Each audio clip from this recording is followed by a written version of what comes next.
Hi everyone, welcome back to a new episode of How to Login. Today in this video, I'm going to show you how you can change your username on CoinStats application. Keep watching the video till the end. To change username on CoinStats, firstly open your CoinStats application. The home page of CoinStats application will appear on the screen. Click on three dots at the bottom right corner of the screen.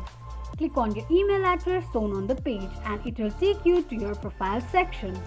Click on your username. On the next page, edit your username and tap on Save. This is how you can change username on CoinStats application quickly and easily just in few steps.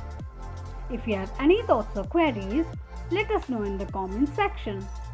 Don't forget to subscribe to our channel.